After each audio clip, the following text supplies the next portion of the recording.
diva. It's nice singing to you. Hope you enjoyed it. That'll be $5. 6 decades in showbiz, 33 gold records to his name, 100 million albums sold. A real music legend is with us. Donny Osmond, hello. James, how are you? Absolute pleasure. Nice to see you. I've been seeing your posters everywhere. It's nice to finally meet you. Well, it's nice to have the posters everywhere. Tell everybody I'm back in town. Actually, I'm coming back in town at the end of the year. And it's nice that they're letting you fly into Heathrow again now. Yeah, I guess you know the story. I was banned years ago. They didn't let me to, they didn't allow me to fly into Heathrow because I think the year was 1973, 72, something like that. There were so many fans at the airport that the balcony collapsed. And they wouldn't allow us to fly in there. And so we had to fly into Scotland, take a secret train into the city, into London, in order to get here. So everything had to be in a clandestine way. And you were how old at the time? 13, something like that. And the way you tell that story, you make it sound so normal.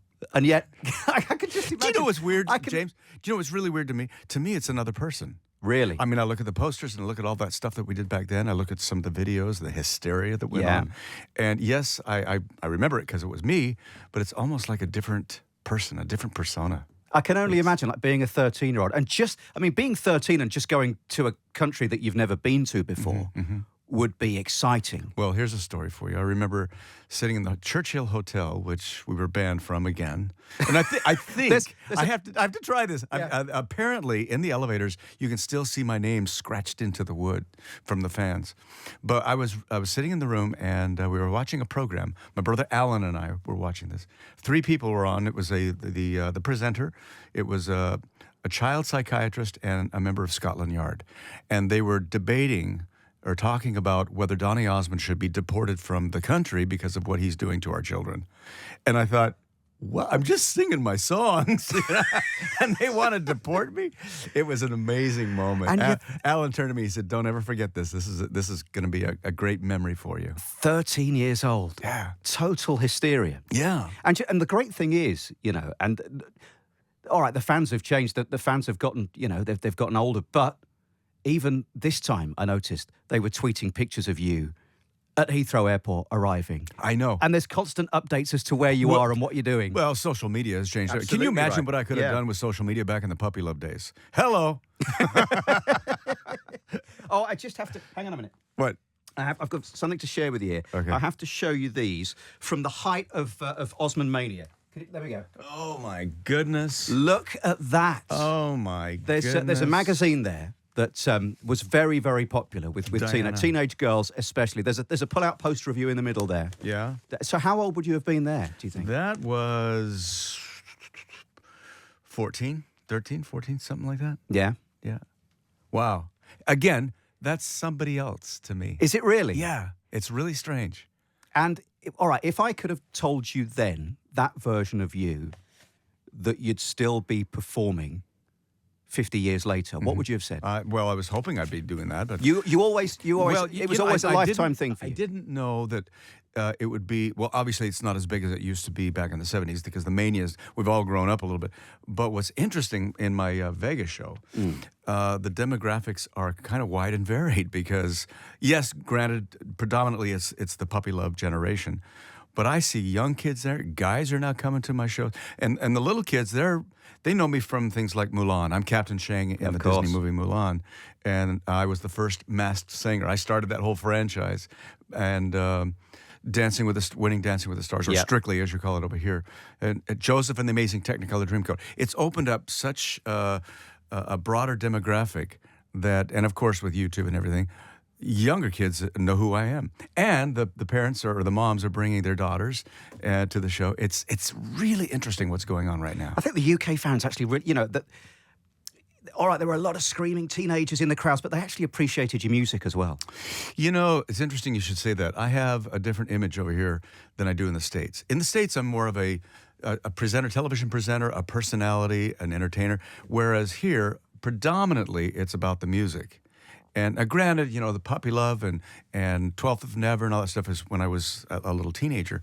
But even the newer music now, this new album, by the way, is new generation. They in fact, I do a a request segment. It's called the request segment in my Vegas show, and I'm bringing it here. I'm going to expand it much bigger than here in the UK because I don't have the time constraints. But anybody in the audience can pick any song I've ever recorded on any album. How many albums are there? 65. 65? Yeah, I put all 65 albums up there, and they can pick any album and any song, and we do it. So the other day, this little, I think she was 8.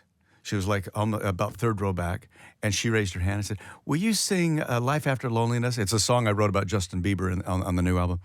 When he released that Lonely video, I wrote a song called Life After Loneliness. And I thought, isn't that cute? Her mom's prompting her to say that. I brought her on stage. And James, she knew every word, every lyric, and everything about the song. Yeah. It was her favorite song on the album. That's incredible. It is incredible. Yeah. Yeah. And how do you remember that amount of songs? I don't. There are times. I don't know. There are times where I just, did I ever record that song? You know, and sometimes the fans in the audience, they'll prompt me with the lyrics and everything. One of my friends saw you in Vegas, and they said that they were surprised there was a rap in the show.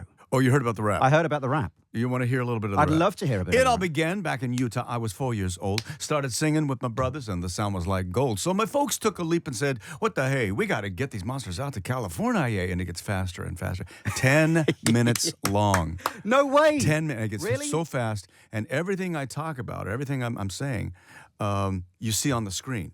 So it's not just a rap. It's everything I've done, and it's 10 minutes of data overload. What were you? Were you 5 when you were on the Andy Williams? I was 5, yeah. 5 years old. See, I remember nothing about being 5. Do you remember that performance? I vividly remember it. You do? Oh, yeah. I remember these 3 boxes. They said these things on the boxes are lenses, and there's little red lights. They're called tally lights. If that box has a tally light on, that means a lot of people are watching you.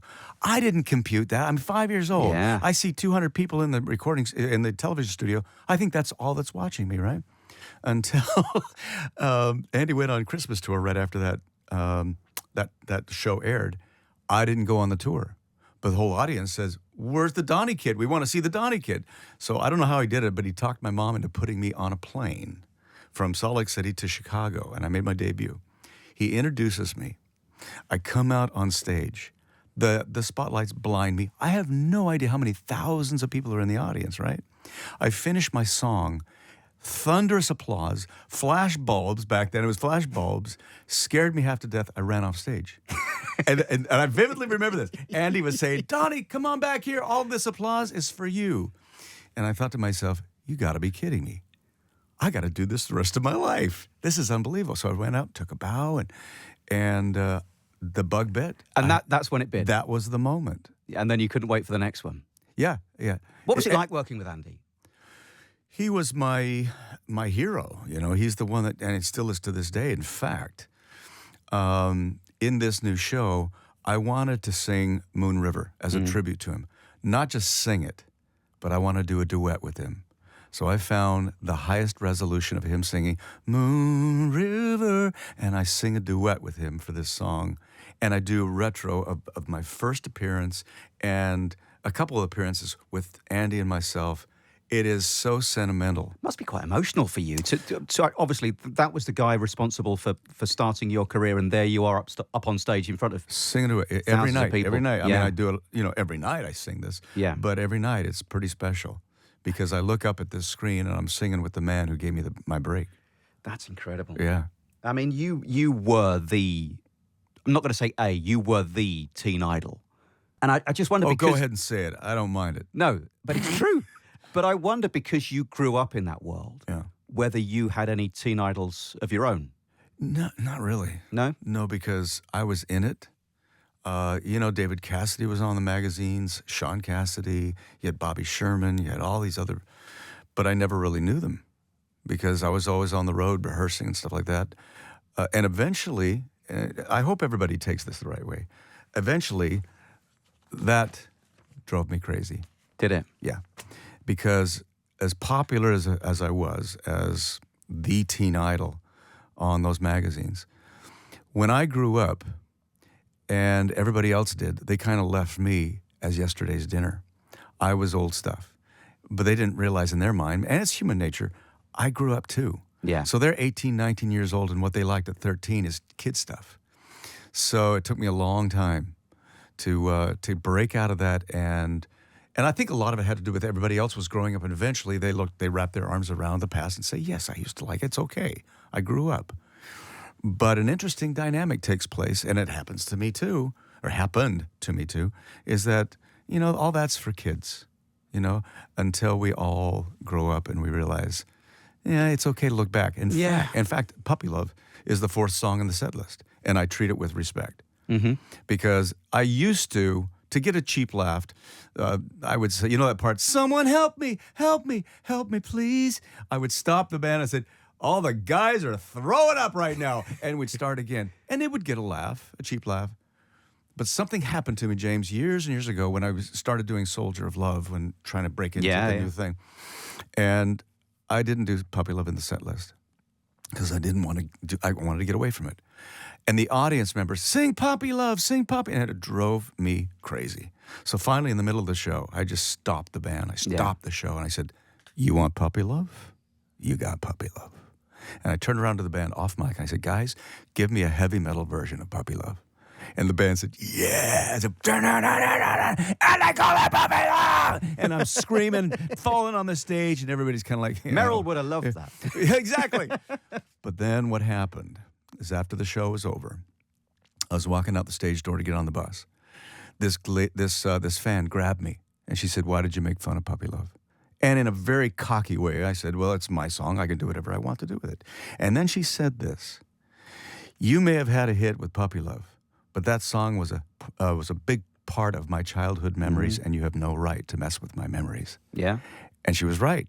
And I stopped, and I realized, no, this song doesn't just belong to me. It belongs to everybody else. So I treat it with respect. It's one of those songs that you hear it, and it just takes you straight back to that summer of 72. It does. Number one over here. Do you remember? Was that a big deal for you when it got to number one?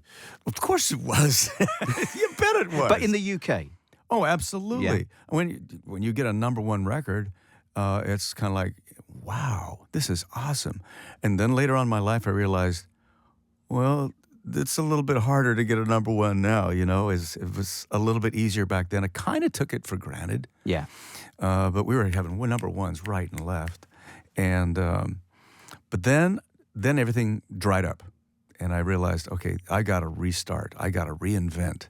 And that's when I got into Soldier. Peter Gabriel was a very big part of that whole I heard thing. about that. So this was in the 80s. End of the 80s. I tried and tried. And I'll give you the full story. Yeah. 1983-ish. Okay, so you, in between, you'd gotten married, obviously. Yeah, I married in 78. Yeah. And by the way, we're celebrating 45 years next month. Congratulations. But in around 83, is that when Thriller came out? Around 80, something like that? Yeah. So Mike and I were talking, and I was one of the first ones to hear Thriller. Oh, I was going to talk about that, yeah. It was unbelievable. And I turned to Mike, I said, Mike, how do I get back on the charts? And he said something to me that just offended me. He said, Donny, you got to change your name. Because your name, quote, your name is poison. And I walked away, that was very offensive. Fast forward 1989, radio stations all over the United States started playing Soldier of Love because they loved the record, but they were afraid to say it was Donny Osmond because the image and all that stuff. Mike was right. It became a hit record, and then they found out it was me because my name didn't get in the way. So the music spoke for itself. Michael was absolutely right. I remember, the guys over at PLJ just played that PLJ, song. Scott Shannon. Yeah, all those guys. It was actually Lou Simon in Salt Lake City. He was the one that actually played it first, and then PLJ in New York. It was my manager called me because I was ready to quit the business. I was over here. I think it got 31 or something and fell off the charts. Virgin Records, it was on Virgin at the time. They worked really hard, and nothing really took off because my name got in the way. But when Scott Shannon played, it was, this is a mystery artist, and we're not going to tell you who it is. So my manager calls me. It's 1988, Christmas of 88. He said, Donny, I got some good news and bad news. I said, I don't need any bad news right now. Give me the good news. He said, the good news is you have a hit record on the number one station in the number one market in the United States. I said, what? What could be bad news? He says, nobody knows it's you. And then they had me fly in a very clandestine way. They snuck me into the building. And for 2 weeks, they said, the mystery artist is going to come in and reveal who he is. Big drum roll. drive time, okay, in New York City. Mystery artist, who are you? James, I was really hesitant to say my name because I didn't want to kill the request. It was the #1 requested record. I said, I'm Donny Osmond. Do you remember the phones that we used to have where the lights would blink and you hit the button? Yeah. Okay, they had a bank of phones with that. They all started lighting up. Wow. And it was from that moment on, I just didn't look back. I have all the different stations, the P1, P2, and P3 station areas, they did the same thing. And it just took off. I mean, you say that you were at one point you were close to giving up. Right then. And you know what? A lot of people would have. You know, a lot of people have said, you know what, actually, I've had a great career. I've had a string of hits. I'm gonna knock it on the head. We'll call it a day. Mm-hmm. What kept you going?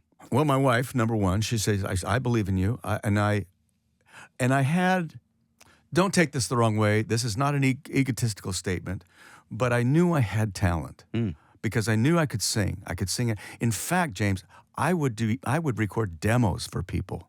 I did a demo for Diana Krall. David Foster called me up and said, I need you to sing this for Diana because I love the way you sing. I said, well, can you help me out? He said, nah, the image thing is getting in the way. I said, gee, thanks a lot, David Foster.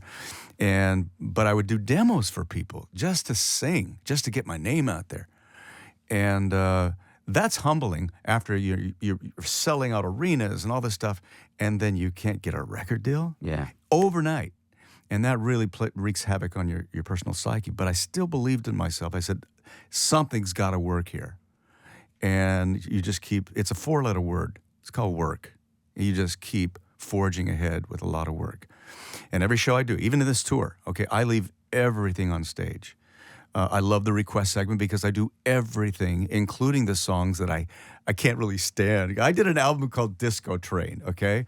It's one of the worst albums I've ever done. No, it's actually the worst album in musical history, okay? And sometimes people will ask for that, and I'll do it because it's fun. Yeah. It's retrospect. They're it's part of my history. Absolutely. You know? Exactly. You spoke briefly about Michael Jackson, and I asked you before about, obviously, who your teen idols were. And I guess perhaps the fact that you didn't have any was perhaps because you were friends with a lot of these people. I mean, you knew a lot of the people. Not really. Because, I was friends with Mike, but we'd talk to each other every once in a while on the phone.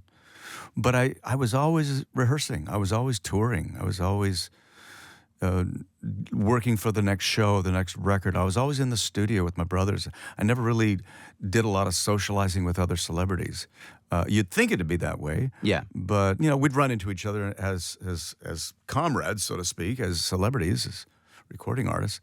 But I never really hung out with them because I was always in the rehearsal hall, always working for the next thing. I must just mention Elvis, who's obviously still one of our listeners' absolute favourites, and the stories that you tell about sometimes with Elvis, it's just... He absolutely adored my mom. When he lost his mom, my mom became his surrogate mom. I got a funny story for you. So one day he called the house to talk to my mom, and my brother Jay, the one just next door to me, picks up the phone. He says, hello. And he hears, is your mother there? I said, yeah, who's calling? He says, this is Elvis. He didn't put 2 and 2 together. He said, hey, Mom, some guy named Elvis is on the phone for you. It's Elvis Presley. But I remember I was 14 years old when I first met him. We were opening up at was called the International at the time in Las Vegas, became the Hilton, and now it's the Westgate. But he had performed his last show, or a closing night, I should say, and I was there. I was watching it because we're opening up the next day. So I'm in his dressing room, and his show was just unbelievable. This is why he was called the king of rock and roll. Ronnie Tutt on drums. The band was just amazing. And so 10 minutes before the show starts, the door opens up. Elvis Presley walks in, and he says, hi, everybody, I'm Elvis Presley. And I remember, I'm 14. I remember thinking to myself, yeah, we know that. You don't need to introduce yourself. You don't need it. Yeah. But he was so humble. And he was just the nicest guy. He would give us all these flowers, all these roses in the shape of a guitar every time we opened up at that hotel. and just the nicest guy. From somebody that had been in the business, obviously, a fair while longer, did he give you advice? I know, didn't he help you pick some outfits out as well? No, he didn't. No, we just had the same designer. Bill Ballou was his name. Right. And we had the same outfits, the jumpsuit with the high collars and stuff like that. Yeah. So that was the tie-in. I don't remember him giving advice. He was just the really nicest. Good luck tonight, you guys. Just go knock 'em dead, you know.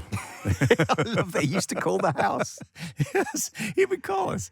That's amazing. And you spoke about your mum, but I actually, do you know what? I found something out and I didn't know this, but I have a newfound respect for your dad now. Yeah. For sticking up for you in front of Frank Sinatra. Oh, do you have time for a story? I need to hear, honestly, 100%. This is a cool story. So 1968, we're opening up for Nancy Sinatra. It's her debut appearance. It's opening day, and we have the dress rehearsal. The only person allowed in the audience is Frank with his security guard. So everybody's nervous. The stagehands are running up on stage and they're dropping the F-bomb, right? I'm 9, 10 years old, something like this. My dad is watching this. He said, my little boy is being subjected to this kind of language. He blew a gasket. He went out into the audience and proceeds to rip Frank Sinatra apart. His security guards were just about ready to pounce on him, and Frank says, let him speak his piece. So, you know those moments where the words just come off your tongue, you know? It was that moment. And Frank and my dad ripped him apart, walks away. We do all of the rehearsals and everything like opening night. Goes great. The next day, my dad is backstage left setting props. This guy walks up behind him, Guido, whatever his name is, you know? And he says, hey, are you Judge Osmond? He turns around and says, yeah, who wants to know? He says, Frank's got a little present for you. Reaches in his coat pocket like he's going to pull out a gun. He pulls out an envelope. He said, Frank wanted you to have this. So he gives it to my dad, who walks away, opens it up. Now remember, this is 1968. The value of a dollar is a lot different than it is today. $1,000 cash with a handwritten note from Frank apologizing for not taking care of the situation. Now, here's the crime. My dad puts the money in his wallet and throws the letter away. Can you imagine how much that would be The worth? value of that on eBay? Hello. My dad told me this. Give the cash back, keep the note. This is the classic. This is the best part of the story. My dad, he told me this on his dying bed. Yeah. I said, Father, why didn't you tell me this story before now? And my dad says, it was just Frank. It was just Frank Sinatra. Frank Sinatra. Yeah. Oh, that's incredible. Isn't that an amazing story? And you know, another thing that's impressive is to this day, you remain still one of the only people that Paul McCartney has ever asked for an autograph from. That's a cool story. That's a great story. In Paris. I mean, he's a Beatle. George Sank Hotel. There's a knock. The door opens up. It's Paul. And I don't do a very good Liverpudlian accent, so forgive Well, me. you can give it a go. And he says, can I get your autograph, please, for my daughter? It's good. And because Mary was standing right next to him. And I said, sure. And he hands me a picture of me. And I said, put it to Mary, please. To Mary, love Donny. I give it to Paul. And says, there you go. And she squeals. And she was a big fan, apparently, at the time. She says, thank you very much. And the door closes. I'm thinking, that was friggin' Paul McCartney that just asked me for my autograph. Fast forward a few years. I'm here in London, editing a music video, and Paul happens to be in the Jason studio, editing one of his videos. And I think, I got to go verify this story. Maybe I dreamt it. Maybe I made it up. So I walk in, I say, hey, Paul, hey, Donny, how are we? We're talking. I said, Paul, I got to verify something. And I told him the story just like I told you. And I said, did it happen? And he said, Donny, not only did it happen, but your autograph is one of the very few autographs I've ever asked for in my life. It's true. It's kind of cool. It's so cool. So cool. It's so, and actually, I remember, I don't know whether you probably do, you've got a better memory than me, that you and Marie sang a Beatles medley on stage once as part of your show. We did? Yeah, you did. We probably did. I remember doing it with my brothers. Yeah. On the Andy Williams show. How are the family, by the way? I meant to ask, how are the family? We caught up with Merrill last year, because Merrill's kind of retired from Yeah, they've all touring. retired. Yeah. The other brothers, Tito, Jermaine, Marlon, they're doing great. No, everybody's doing great. Everyone's good. We just had Because you had a little get-together. I saw a picture. Yeah, a few weeks ago. Yeah. We can get together. We're all getting a little bit older, but it's fun. I do, like I said, I do a tribute to the brothers with One Bad Apple with That's my dancers. nice. And good old days. Great memories. Great memories of working with my brothers. Marie's still busy, obviously. Yeah, Marie's touring. Absolutely. We can't wait to see you back in the UK. Like I said, I'm seeing the posters everywhere. Well, just log on to Donny.com. Yeah. That's where all the dates are, and that's Donny Central. Donny. That's back when I invented the internet. I came up with Donny.com. Fantastic. You are the guy. Oh, thank you, man. I can hardly wait to start this tour. It all kicks off in November. Yeah. Dates all over: Glasgow, London, Birmingham, Liverpool. Go grab your tickets. And before you go, just one thing. Yes. I must introduce you to somebody who probably is your biggest fan. A lady called Amanda, and here she is. I'm just going to bring her into the studio. This is Amanda Parry, Donny. Hello, Amanda Parry. We've met before. Yeah. Lovely to see you again. And it's puppy love. This is Puppy Diva. You able to hold her? Absolutely. Oh, now Hello. look at this. Oh, And my goodness. Do you know what? Purple bow on. With the purple. Oh, that's nice. And we were thinking, wouldn't it be wouldn't it be special hello. if you could sing a little puppy love to Diva? And they called it puppy love. More? Oh, like, why not? Oh, I guess they'll never know she's looking. Oh, Is she's it getting- boy or girl? Girl. A girl? Diva. He's getting A kisses. diva. He's getting She's kisses. licking me. Is that? Yeah, she's kissing me. How a young heart really feels. I can't believe I'm doing this. And why I love you so. There you Oh, go. Donny Osmond, everybody. It's been an absolute pleasure. Thank you so much for your time. James, good to see you, buddy. Cannot wait to see you live. And Diva, it's nice singing to you. Hope you enjoyed it.